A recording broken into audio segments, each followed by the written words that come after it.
بالله من الشيطان الرجيم بسم الله الرحمن الرحيم الحمد لله رب العالمين بارئ الخلائق أجمعين الحمد لأهله والصلاة على أهله الصلاة والسلام على سيد الأنبياء والمرسلين العبد المؤيد الرسولنا المسدد المصطفى الأمجد الحبيب الأحمد النبي الأمي المكي المدني السراج المنير الكوكب الدري صاحب الوقار والسكينة المدفون بأرض مدينة سيدنا ونبينا وشفيع ذنوبنا طبيب قلوبنا وحبيب نفوسنا ومولانا أبي القاسم محمد المصطفى صلى الله عليه وسلم وأهل بيته الأطيبين الأطهرين الأنجلين المعصومين المظلومين ورحمة الله على أحبابهم وأصحابهم وشيعتهم ومحبيهم ومواليهم أجمعين ولعنة الله على أعدائهم ومنكري فضائلهم وغاصبي حقوقهم من جون عداوتهم إلى الآن ومن الآن إلى قيام يوم الدين وبعد يوم الدين أما بعد فقد قال حق سبحانه في القرآن بسم الله الرحمن الرحيم وما خلقت الجن والإنس إلا ليعبدون السلام عليكم ورحمة الله وبركاته تتمہ اور تکملہ آپ کی خدمت میں عرض کرنا تھا.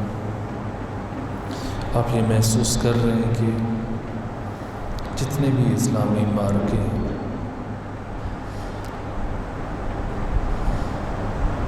ان کی کامیابی کی اساسی ترین وجہ امیر المومنین علیہ السلام کی عظیم الشان شخصیت ہے. جنگ ہو یا غیر جنگ ہو، ورنہ آپ تمام تاریخیں استیاب مستلغابہ تاریخ کامل طبری اب دیکھیں کہ جنگ احد مشکل ترین جنگ تھی، اور اس جنگ میں جب بہت سارے افراد پہاڑوں کے اوپر جا کر پناہ حاصل کی، طبری نے اپنی تاریخ کی دوسری جلد میں تفصیل سے ایک شخصیت کا نام لیا، یہاں تک کہ معروف شخصیت نے ایک اور صحابی سے کہا کہ کاش ابی ابن کعب سے ہمارا رابطہ ہو جائے، اور وہ کسی طرح ابو سفیان سے ہمارے لیے امان لے لی، چونکہ اب تو محمد نعوذ باللہ قتل ہو چکے ہیں، تو اپنے قریش نے ہمیں ختم کر دینا. اس سے پہلے کہ قریش ہمیں نابود کریں، ہمیں ابی ابن کعب سے عبداللہ ابن ابی سے رابطہ کرنا چاہیے تاکہ وہ ہمیں ابو سفیان سے امان دلانے میں کامیاب ہو جائے اور ہم واپس اپنے گھروں کو مکہ چلے جائیں. یہ ذہنیت ہے جس سے متعلق قرآن حکیم کی آیات نازل ہوئی کہ آمنوا ثم کفروا ثم آمنوا ثم کفروا ثم ازدادوا کفرا، کہ مسلمان ہوئے پھر کافر ہوئے، پھر مسلمان ہوئے پھر کافر ہوئے، پھر حق تعالیٰ نے انہیں ان کے کفر میں زیادہ کر دیا اور وہ بڑھتے چلے گئے.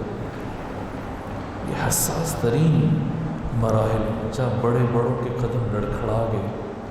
طبری لکھتے ہیں کہ بہت سارے افراد 3 دن گزرنے کے بعد چوتھے دن پیغمبر کے سامنے آئے جنگ احد میں، اور پیغمبر نے جب انہیں دیکھا تو ہلکا سا تبسم فرمایا، شرمندہ نہیں کیا کہ آپ تو بہت دور نکل گئے تھے۔ اس کے بعد جنگ خندق ہے، بس جنگ احد آپ دیکھیں جہاں بڑے بڑوں کے قدم لڑکھڑا گئے، تنہا علی 2 سے 3 صحابی حضرت کے ساتھ رہے، جو وقت آخر شہید ہوئے۔ امیر المومنین نے پیغمبر کا دفاع کیا۔ اس کے بعد دوسرے مرحلے میں جنگ خندق۔ جنگ خندق غیر معمولی جنگ ہے، پورے مدینے کا گھیراؤ ہے، اتنا بڑا لشکر، حد نگاہ تک لوگ ہی لوگ ہیں، 10,000 کہنے کو 10,000 معمولی افراد نہیں ہیں۔ مسلمان جو 3,000 تھے، ان میں سے 700 پہلے الگ ہوئے، پھر ان کی جو قلبی کیفیات، ان کے اظہارات، یہاں تک کہ ان میں سے جب ایک فرد اپنے 6 ساتھیوں کے ساتھ خندق عبور کر کے اس طرف آ گیا تو روایت کے الفاظ ہیں کأنما علی رؤوسہم الطیر، جیسے ان کے سروں پہ پرندے بیٹھے۔ پیغمبر بار بار پوچھ رہے ہیں، سکوت ہے، یہاں تک کہ میں نے کل رجزیہ اشعار عمرو ابن عبدوت کے پڑھے، اس کے جواب میں مولا متقیان اٹھے، روایت کے الفاظ ہیں فہر ولا علی بن ابی طالب۔ باقی جنگوں میں علی آرام سے چلتے ہوئے جاتے تھے مد مقابل کے سامنے، لیکن جنگ خندق میں علی دوڑتے ہوئے گئے، اس لیے کہ دشمن برابر للکار رہا، آگے بڑھے، اور ادھر علی بن ابی طالب دوڑ رہے ہیں عمرو بن عبدوت کی طرف، اور ساتھ یہ رجزیہ کلمات اسی کے ردیف میں، اسی کے قافیہ میں، اسی کے وزن میں، لیکن کمال بلاغت کے ساتھ فرماتے ہیں لا تعجلن، جلدی نہ کرو، فقط آتاک مجیب صوتک غیر عاجز، کہ اب تمہاری طرف تمہاری باتوں کا جواب دینے کے لیے وہ انسان آیا ہے جو عاجز نہیں ہے، کمزور نہیں ہے، ذو نیت و بصیرت و صدق منجی کل فائز، جو صاحب نیت ہے، صاحب ارادہ ہے، صاحب بصیرت۔ خود مولا متقیان نہج البلاغہ میں ایک مقام پہ فرماتے ہیں، دیکھیں خود اپنے شعر میں بھی اشارہ کیا، کسی نے امام علی سے پوچھا کہ کیا وجہ ہے، آپ کا دشمن ہمیشہ آپ سے مغلوب ہو جاتا ہے، شکست کھاتا ہے، جنگوں سے پہلے اگر کوئی کشتی کے لیے آتا تھا، حتیٰ اپنے بھائیوں کے ساتھ جب کشتی لڑتے تھے، زندگی میں ایک مرتبہ بھی جنگ اور غیر جنگ کوئی بھی امیر المومنین پر فتح یاب نہیں ہو سکا، ہمیشہ غالب رہے، مد مقابل مغلوب رہا۔ ایک نفسیاتی وجہ بیان کی حضرت نے اس جواب میں، جب پوچھا گیا کہ کیا وجہ ہے علی جو بھی آپ کے مقابلے میں آتا ہے تو ہمیشہ مغلوب ہو جاتا ہے اور آپ ہمیشہ غالب رہتے ہیں، راز کیا ہے؟ 2 سال پہلے حضرت کا یہ جملہ میں نے عرض کیا تھا، اگر کوئی اس جملے کا جواب دے سکے، یعنی حضرت کا جواب بیان کر سکے، تو اس کے لیے ایک بہترین تحفہ ہے، عقیق کی تسبیح ہے جو نجف سے آئی تھی۔ 2 سال پہلے آپ کی نشستوں میں نے اس کا جواب عرض کیا تھا، جب سوال کرنے والے نے پوچھا علی کیا وجہ ہے، آپ کا مد مقابل ہمیشہ ان سے شکست کھاتا ہے، حضرت نے کیا جواب دیا؟ آج دوبارہ عرض کرنے لگا ہوں، اب نہ بھولیے گا، بہت خوبصورت جواب ہے، بہت گہرا جواب ہے۔ حضرت نے فرمایا اس لیے کہ وہ اپنے خلاف، خود اپنے خلاف میری مدد کرتا ہے۔ حضرت اشارہ فرما رہے کہ انسان عزم اور ارادے سے اور حوصلے سے، ہمت سے جنگیں لڑتا ہے، دشمن کا مقابلہ کر سکتا ہے، اور میرے سامنے آنے والا وہی چیز جس کی بنیاد پہ میرے ساتھ برسر پیکار ہو سکتا ہے، اسی کو ختم کر دیتے اپنے ہاتھوں، اپنا حوصلہ ہار جاتا ہے، ہمت اس کی جواب دے جاتی ہے، ارادہ ٹوٹ جاتا ہے، اس میرے سامنے آتی اس کے ہاتھ پاؤں پھول جاتے ہیں، اسے یقین ہو جاتا ہے کہ میں تو مارا جاؤں گا۔ جنگیں ارادے سے لڑی جاتی ہیں، یہ علی فرما رہے ہیں۔ اور اب عمر ابن عبد الود کو بھی یہی بتا رہے کہ اب جو تمہارے مقابلے میں آ رہا ہے وہ صاحب عزم اور صاحب ارادہ ہے، ورنہ آپ مسلمانوں کی حالت دیکھ لیجیے، معروف شخصیت پیغمبر کو مشورہ دے رہی ہے اور صورتحال یہ نہیں، سرے سے ارادہ نہیں ہے، ایک سکوت سناٹا، صرف وہ نہیں، کسی نے بھی نہیں کہا، یعنی 2300 افراد بیٹھے ہیں پیغمبر کے اطراف میں، پیغمبر بار بار کہہ رہے ہیں کون ہے، کوئی نہیں اٹھ رہا، سب سہمے ہوئے ہیں، ڈرے ہوئے ہیں۔ اب اگر عمرو بن عبد الود یہ رجزیہ اشعار پڑھ کے حملہ نہ بھی کرتا، واپس چلا جاتا، تب بھی اس کی فتح شمار ہوتی، اسلام کے دامن میں سوائے ذلت کے کچھ نہ بچتا۔ جنگ خندق میں علی امیر المومنین نے اسلام کی عزت کو بچایا، مسلمین کی عزت کو بچایا، اسلام کو سر بلند کیا، بڑھے۔ اور پھر اگلا جو شعر حضرت نے فرمایا انی، یہ عزم اور ارادے کا پچھلے مصرے میں حضرت نے اپنے صاحب ارادہ ہونے کا اعلان کیا، اور اگلے مصرے میں فرمایا میرا ارادہ، اپنے ارادے کی قوت کا اظہار کیا، انی، بتحقیق میں، لارجو، پر امید ہوں، ان اقیم علیک نائحۃ الجنائز، نائحہ نوحہ پڑھنے والی، جنائز جنازہ کی جمع، میں پر امید ہوں کہ ان قریب تمہارے لیے جنازوں پر نوحے پڑھنے والیوں کا انتظام کروں گا، تاکہ وہ آ کے تمہاری میت پہ بیان کریں کہ عمرو مارا گیا۔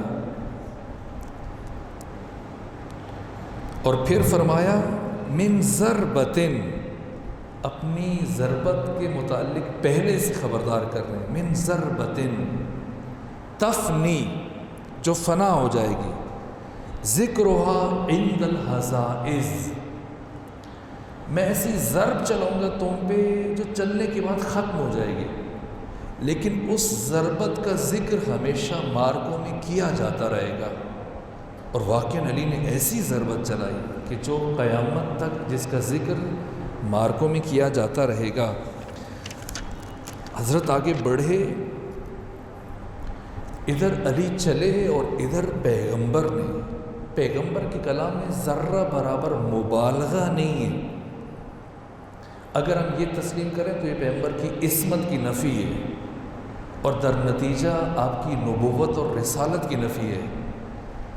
پیغمبر نے جو اعلان کیا، جیسے علی چلے عمر کی طرف، ادھر علی چلے، ادھر پیغمبر نے فرمایا برز الایمان کلہ الی الکفر کلہ، اور الاستیاب میں ہے برز الایمان کلہ الی الشرک کلہ، کل ایمان، کل شرک اور کل کفر کے مقابلہ میں جا رہا ہے۔ یا رسول اسلام نے ایک میزان دیا ہے ابد تک کے لیے، علی کی زندگی میں اور علی کی شہادت کے بعد جو بھی علی کے مقابلے میں آئے گا وہ کل کفر ہے، مشرک ہے یا کافر ہے۔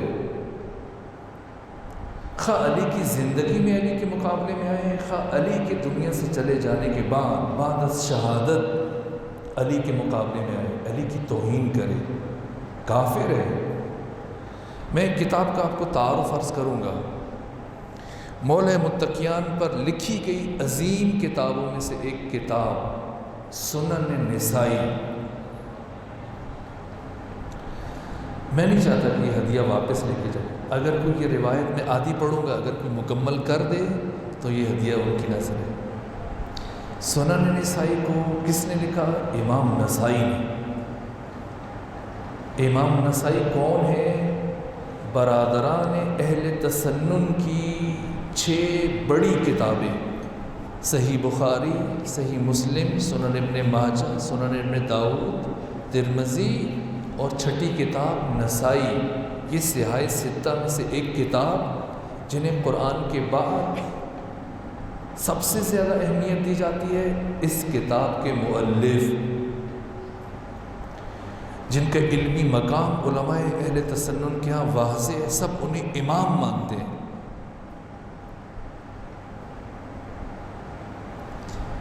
انہوں نے امیر المومنین کی شخصیت پر ایک بہترین کتاب تحریر کی ہے۔ تمام کتب احادیث میں سے معتبر ترین احادیث مولا متقیان کی شخصیت سے متعلق، جن کی تعداد ظاہراً 194 ہے، ان احادیث کو جمع کیا اور خصائص علی یا سنن، اس کتاب کا نام خصائص علی تحریر کی۔ اس کتاب کو لکھنے کی پاداش میں اہل شام نے ان کی پسلیاں توڑ دیں اور اسی سے ان کی شہادت ہوئی،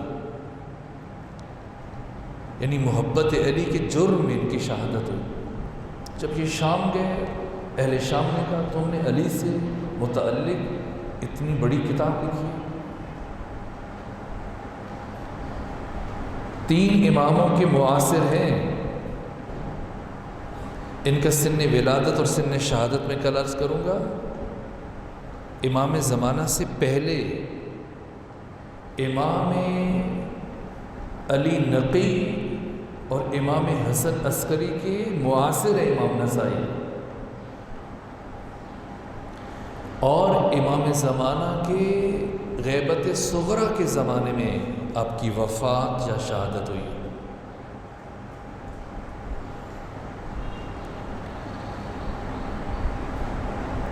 جب اہل شام نے کہا کہ علی سے متعلق اگر کتاب لکھی ہے تو اب فلاں کے متعلق بھی کتاب لکھی، انہوں نے کہا میں کیا لکھوں، مگر پیغمبر نے اس شخص سے متعلق کیا فرمایا ہے،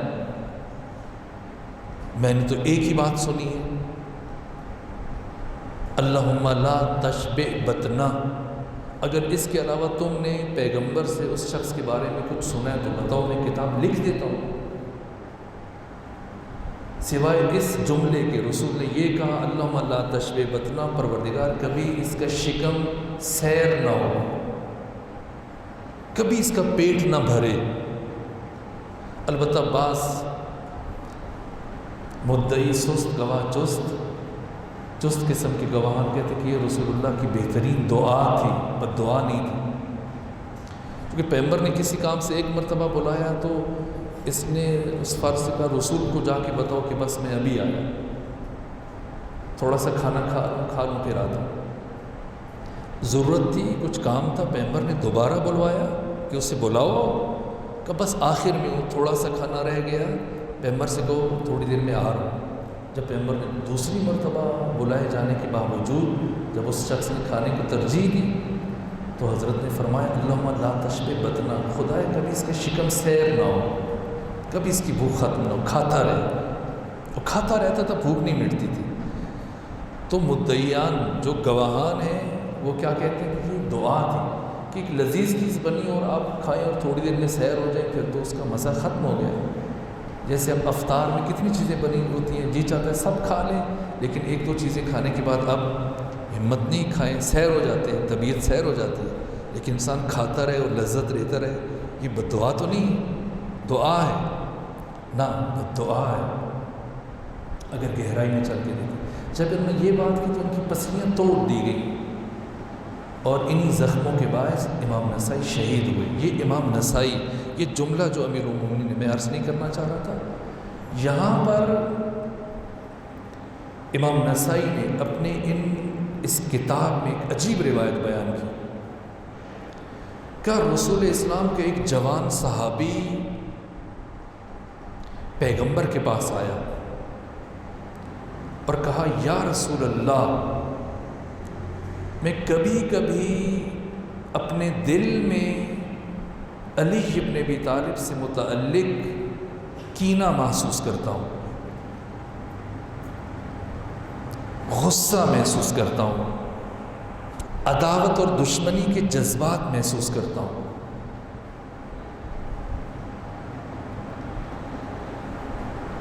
کبھی انسان سامنے دیکھ کے بات کرتے، کبھی ایسی بات ہوتی ہے کہ اسے کہتے ہوئے جھجکتا ہے. یہ کہتے ہوئے کہنے والا پیغمبر سے جب یہ بات کہہ رہا تھا تو سامنے دیکھ کے نہیں کہہ سکا. امام نسائی کہتے ہیں کہ کہنے والا پیغمبر کا صحابی، اس کا سر زمین کی طرف جھکا ہوا ہے اور وہ اپنی انگلی سے زمین کے اوپر لکیریں کھینچ رہا ہے. تھوڑا شرمندہ بھی ہے کہ وہ علی کی جس کے پیغمبر ہر روز فضائل بیان کرتے ہیں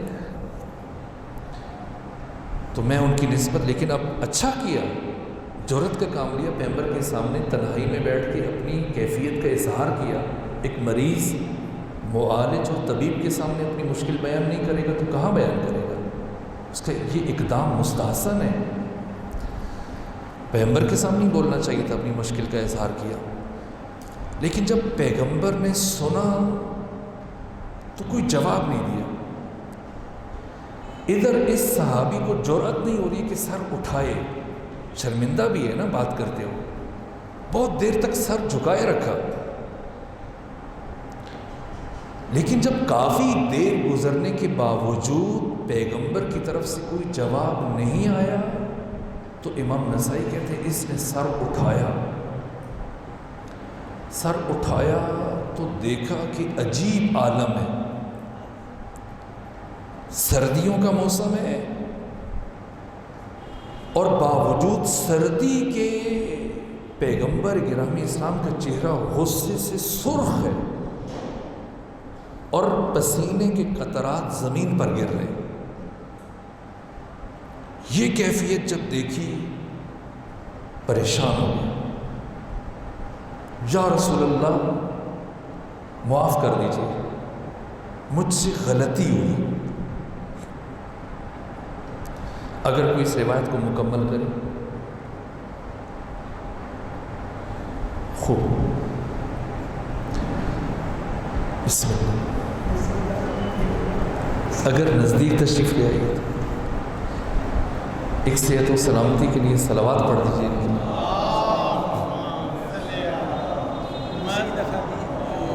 معافی کا خواستگار ہوا، جب پھر بھی معافی نہ ملی تو تیسری دفعہ ہاتھ بڑھا دیا کہ میں تجدید ایمان کرتا ہوں. نبی علیہ السلام نے ہاتھ بڑھایا اور اس میں اس خوبصورت حدیث میں یہ خوبصورت ہدیہ میں مزید وضاحت کر دیتا ہوں. ادھر پیغمبر خاموش ہے، پریشان ہو کا غلطی ہوگی، لیکن پیغمبر نے کوئی جواب نہیں دیا. اس صحابی کو یہ احساس ہو کہ غلطی چھوٹا لفظ، بات بڑھ گئی غلطی سے.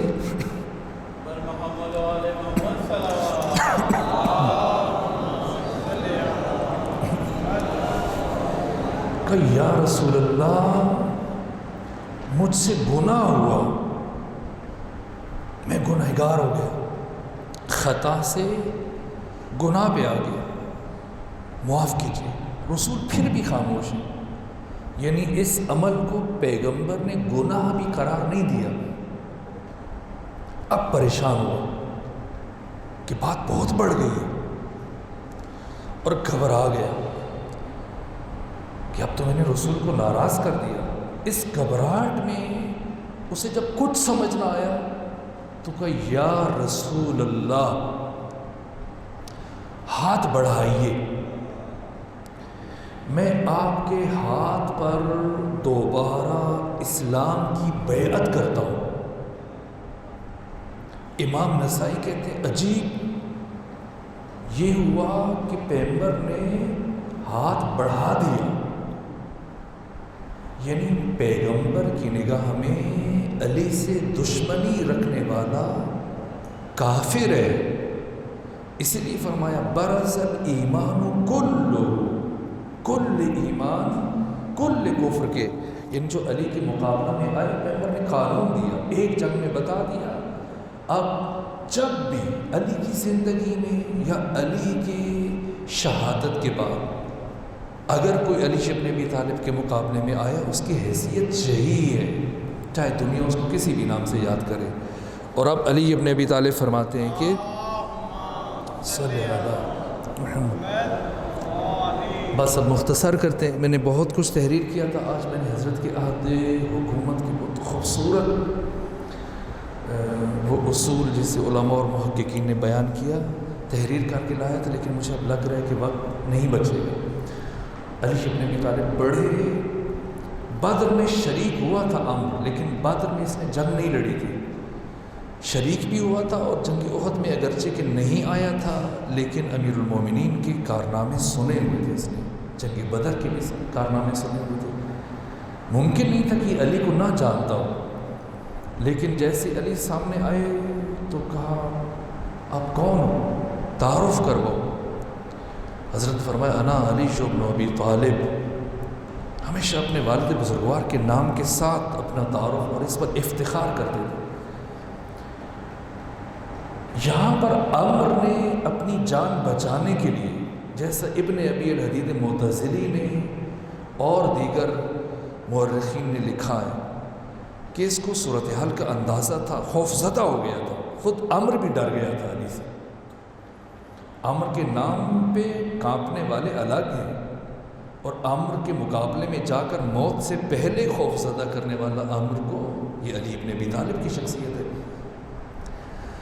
اب اس میں بہانہ جوئی سے ایک اہل سنت عالم ہے مصر کے ڈاکٹر عباس محمود عقاد، وہ کہتے ہیں میں یہ سمجھتا ہوں کہ یہاں پر عمر ابن عبدود نے بہانہ جوئی سے کام لیا کہ عزت بھی بچ جائے اور جان بھی بچ جائے۔ اس نے کہا کہ آپ تو ابو طالب کے فرزند ہیں، تو میرے بہت دوست ہیں اور میرے محسن ہیں، تو میں اپنے محسن جس نے مجھ پہ احسانات کیے اس کے بیٹے کو اپنے ہاتھ سے کیسے مار سکتا ہوں۔ حضرت نے عجیب جملہ ارشاد فرمایا، کیونکہ یہ جسارت کر چکا تھا پیغمبر کے خیمے کے باہر، اور پیغمبر اسے قلب کے لفظ سے یاد کر چکے تھے۔ فرمایا ہاں تجھے پسند نہیں ہے، لیکن علی ابن ابی طالب کو تو پسند ہے کہ وہ تمہیں قتل کرے۔ اب کوئی بات نہیں بچی، لہٰذا اب امیر المومنین نے کہا کہ میں نے سنا ہے کہ تم نے خانہ کعبہ کی دیوار کو اور خانہ کعبہ کے غلاف کو تھام کے یہ عہد کیا تھا کہ اگر کوئی مجھ سے 3 باتیں کہے تو میں ان میں سے ایک ضرور قبول کروں گا۔ کہا میں نے کہا تھا کہ پہلی بات یہ کہ تم اسلام قبول کرو۔ کہا یہ ممکن نہیں۔ حضرت نے فرمایا اگر تم مسلمان نہیں ہوتے ہو کوئی بات نہیں، واپس چلے جاؤ، باقی کسی کو آنے دو ہمارے مقابلے میں۔ کہ نہیں، اگر میں واپس چلا گیا تو میری باقی کی زندگی ذلت اور شرمندگی بن جائے گی، سب لوگ مجھ پہ ہنسے گے، باتیں کر سکے۔ عمر اتنا بڑا شجاع گھبرا کے واپس آ گیا۔ اب حضرت نے فرمایا در حقیقت مولا متقیان کیا کر رہے ہیں؟ وہی بات جو میں نے کل یا پرسوں آپ کی خدمت میں عرض کی، حضرت اس کو بار بار مہلت دے رہے ہیں۔ ایسا نہیں کہ قتل کرنا کسی کو حضرت کی خوشی ہے، نہ۔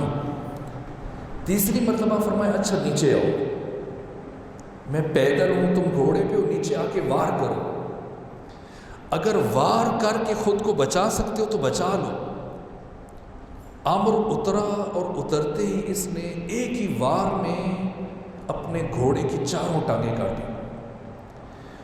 یہ کام کر کے علی ابن ابی طالب کو اس نے 2 پیغام دیے۔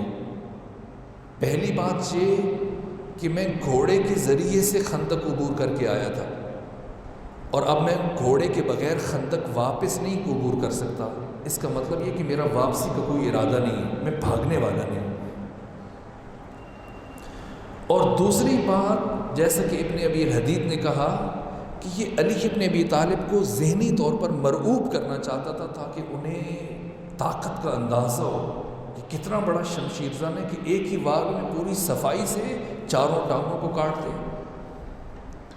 جیسے اس نے یہ کام کیا، حضرت نے پھر بھی وار نہیں کیا، 3 مرتبہ زندگی دی اس کو، اور اس نے وار کیا اتنا بھرپور وار تھا اس کا کہ حضرت نے پہلے اپنی شمشیر رکھی ہوئی تھی، شمشیر سے اس کا وار اچٹ گیا اور پھر حضرت کی زیرہ کٹ گئی، آپ کی ڈھال کٹ گئی، ہاتھ زخمی ہوا، مولا متقیان کا سر شگافتہ ہوا اور آپ کے چہرے پہ خون جاری ہو گیا، بھرپور وار تھا۔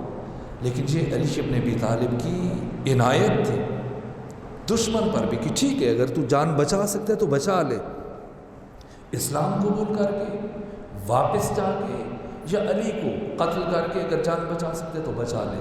اب جب وہ وار کر چکا، اس حضرت نے پلٹ کر اس سرعت سے وار کیا جیسے اس نے اپنے گھوڑے کو گرایا تھا، حضرت نے اس کی ٹانگیں کاٹی اور اتنا غبار تھا، اتنی عجیب کیفیت تھی۔ آپ خود سوچیں تجسس کا کیا عالم ہوگا، دونوں اطراف سے تجسس اور حصے کنجکاوی پوری عروج پر تھی، دوست دشمن سب، پتہ نہیں کون فتح یاب ہوگا، ادھر ادھر تجسس۔ لیکن جب تکبیر کی آواز بلند ہوئی تو مسلمانوں کی جان میں جان آئی، ورنہ پتہ ہے کہ اب اگر علی قتل ہو جائے تو پھر بعد میں کیا ہوگا، پھر امر نے آگے ہی بڑھنا ہے، پیچھے تو نہیں جانا۔ اور اب مولا متقیہ نے اس کا سر کاٹا اور سر لا کر جب چل رہے ہیں تو پھر وہی فرد جس نے پیغمبر سے کہا کہ یہ اس کی بہادری کی گن گا رہا تھا کچھ دیر پہلے، اب جب علی اتنا عظیم کارنامہ دکھا چکے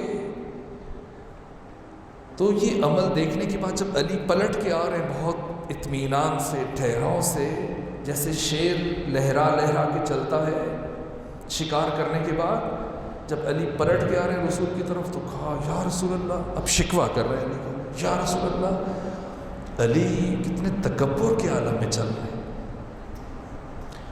حضرت نے فرمایا کہ میدان جنگ میں اللہ کو مجاہد فی سبیل اللہ کا اس انداز میں چلنا پسند ہے، اس لیے علی ایسے چل رہے ہیں۔ اور اس کے بعد پیغمبر نے اعلان کیا ضربت علی یوم الخندق افضل من عبادت الثقلین۔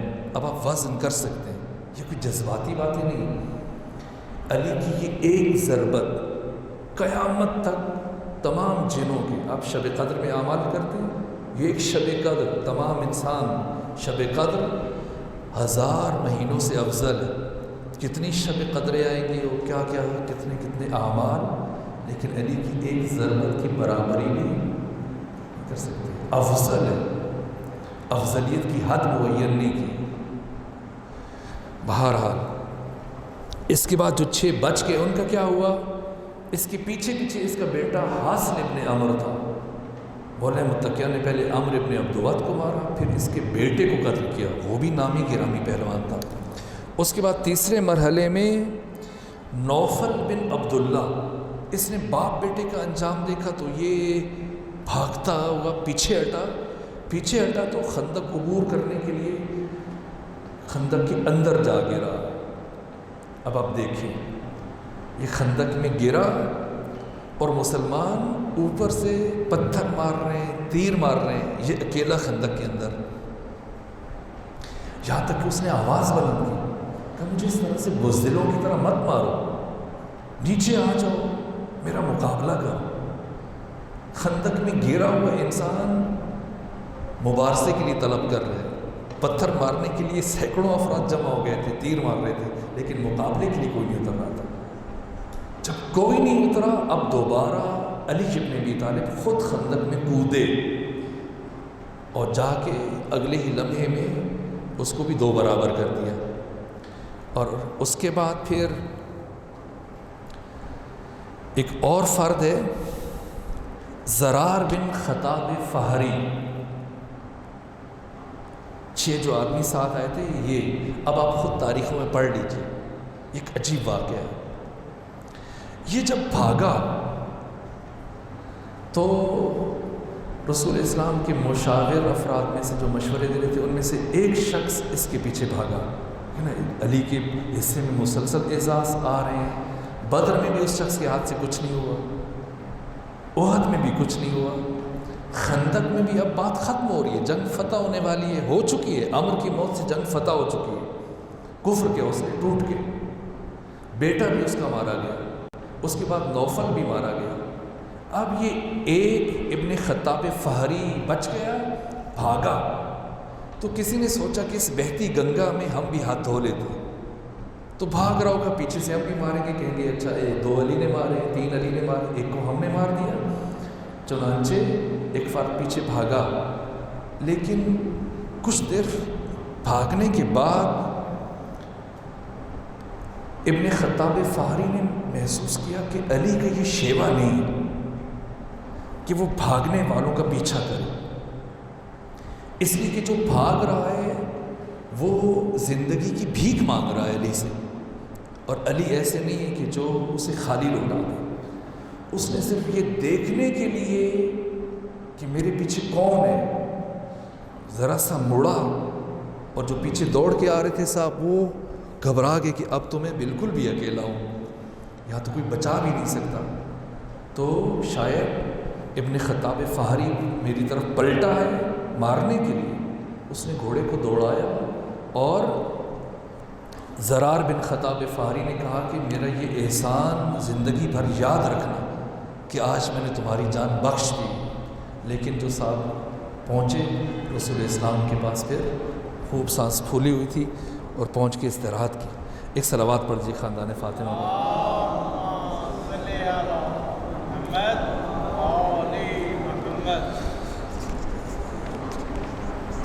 اگر آپ دوستوں کے ذہن میں کوئی سوال ہو، یہ میں سمجھ رہا تھا 4-5 منٹ میں یہ بات مکمل ہو جائے گی، لیکن بات تھوڑی سی طولانی ہوگی۔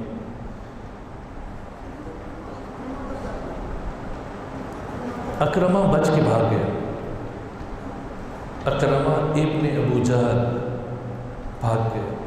پھر یہ ہوا خندق، اب 27 دن تو پہلے گزر چکے تھے، آپ دیکھ لیجیے 2700 اونٹ کھا چکے تھے، ادھر سے اب مسلسل اکتا چکے تھے۔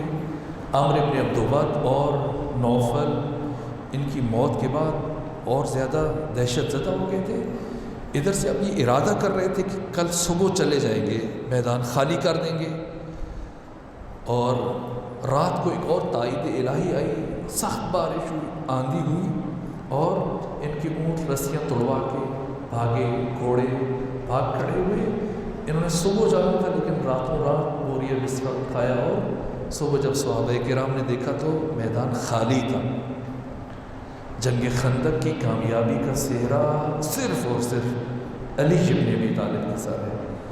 ہاں، دوسری شخصیت مولا متقیان کے بعد، آپ کی شجاعت کے بعد، مشورے کے اعتبار سے، حکمت عملی کے اعتبار سے، وہ حضرت سلمان فارسی ہیں۔ اس جنگ کو اگر تشبیہ دی جا سکتی ہے، یہ مفتی صاحب نے بہت خوبصورت تجزیہ کیا، میں چاہتا ہوں کہ آپ کی خدمت میں جلدی جلدی پڑھ دوں۔ وہ کہتے ہیں کہ جنگ خندق اور جنگ احزاب کو اس قرآنی واقعہ کے ساتھ تشبیہ دی جا سکتی ہے، جب جالوت جو فرعون مصر کی اولاد میں سے تھا، اور اس نے بنی اسرائیل پر مظالم کے پہاڑ توڑ دیے، اور جب وہ بنی اسرائیل ان مظالم سے تنگ آئے تو انہوں نے جناب اشمعیل اس دور کے نبی سے خواہش کی کہ آپ ہمیں جالوت کے ظلم سے نجات دلائیے۔ تو جناب اشمعیل نے جناب طالوت کو معین کیا، اس پر بنی اسرائیل نے اعتراض کیا، تو یہ تو سقا ہیں، غریب ہیں۔ تو قرآن مجید کی آیت ہے کہ حق تعالیٰ کے ہاں وجہ انتخاب 2 چیزیں ہیں، ایک علم اور دوسرا جسمانی قوت۔ اس کی بنا پہ جناب طالوت کو منتخب کیا گیا، اور جناب طالوت چلے فلسطین سے، اور اردن کے مقام پہ انہوں نے پڑاؤ ڈالا جالوت کے مقابلے میں۔ یہاں پر جو خوبصورت تجزیہ مفتی صاحب نے پیش کیا، اگر آپ سننا چاہتے ہیں تو صلوات پڑھنے میں آپ کی خدمت میں عرض کرتا ہوں۔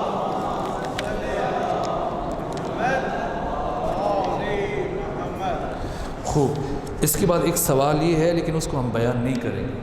غزوہ بنی قریظہ جنہوں نے پیمان شکنی کی، اور اس مشکل ترین حساس ترین وقت میں مسلمانوں کی پشت میں چھرا گھونپا۔ چلیں یہ مماثلت میں کل عرض کر دوں گا، وقت اس کے لیے تھوڑا سا زیادہ چاہیے، لیکن پیغمبر نے ان کے ساتھ کیا کیا؟ ان کی طرف پیغمبر نے پیغام بھیجا اور بالآخر یہ قلعہ بند ہو گئے. پھر مولے متقیان 30 خزرجیوں کے ساتھ گئے، قلعے کا محاصرہ کر لیا. طویل داستان ہے. بالآخر ختمی مرتبہ نے ان میں سے تفصیلات نتیجے میں تمام مردوں کو قتل کیا، بنی قریظہ، اور خواتین کو کنیزیں بنا لیا اور بچوں کو غلام بنا لیا. اس عمل پر غیر مسلم اور مستشرقین کا اعتراض ہے کہ پیغمبر نے یہ کام کیوں کیا، اتنی سخت سزا کیوں دی.